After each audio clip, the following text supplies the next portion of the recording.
ராமகிருஷ்ண ஹரி. இன்றைக்கி அர்ஜுனர், மகாபாரதத்தில் இருக்க அர்ஜுனரோட டிவோஷன் பற்றி தான் ஒரு கதை பார்க்க போகிறோம். நமக்கு எல்லாருக்குமே தெரியும் அர்ஜுனன் கிருஷ்ணரோட ரொம்ப பெரிய டிவோட்டின்ட்டு.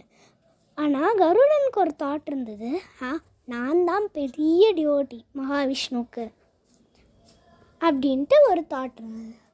இதெல்லாம் நோட்டீஸ் பண்ண மகாவிஷ்ணு ஒரு நாள், கருடாவா நம்ம போய் அர்ஜுனனை பார்த்துட்டு வரலாம் அப்படின்ட்டு கருடனோட போகிறாரு. கருடனுக்கு சுத்தமாகவே விருப்பம் இல்லை. ஏன்னா அவருக்கு அர்ஜுனர் தான் ரொம்ப கவனிக்கிறாரு, அர்ஜுனர் தான் ரொம்ப பெரிய பக்தன் நினைக்கிறாரு. நம்மளோட காம்படிட்டரை பார்க்க போகலான்ட்டு சொன்னாங்க, எப்படி இருக்கும் அந்த மாதிரி இருந்தது.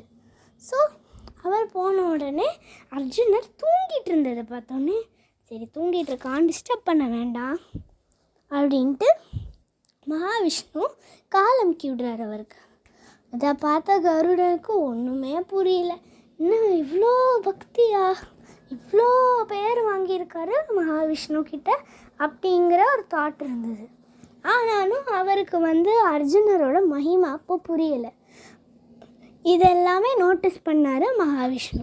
சரி, மகிமை புரியறதுக்கு ஒரு நல்ல ஐடியா இருக்குன்ட்டு என்ன செஞ்சார், அவர்கிட்ட எண்ணெய் கொடுத்து அவர் தலையை மசாஜ் பண்ணு அப்படின்ட்டு கருடனுக்கு வேலை தராரு. அவருக்கு சுத்தமாக விருப்பம் இல்லை. சரி மகாவிஷ்ணு சொல்லிட்டாரேன்ட்டு நான் பண்ணுறேன் அப்படின்ட்டு பண்ணார்.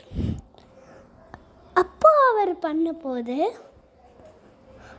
ஒவ்வொரு முடியும் கிருஷ்ணா கிருஷ்ணா கிருஷ்ணா கிருஷ்ணான்னு சொல்லிட்டு இருந்தது. இதை பார்த்து ஆச்சரியம் அடைந்த கருடனா, அப்பா எவ்வளோ பக்தி, ஒவ்வொரு முடியும் கிருஷ்ணா கிருஷ்ணா கிருஷ்ணான்னு சொல்லுதே அப்படிங்கிற ஒரு ஆச்சரியத்தில் இருந்தார். அப்போ தான் அர்ஜுனரோட மகிமை புரிஞ்சுது. அவரோட லெசனை அடைஞ்சிட்டாரு அப்படிங்கிற சந்தோஷத்தில் மகாவிஷ்ணு இருந்தார். Thank you for watching. Ram Krishna Hari.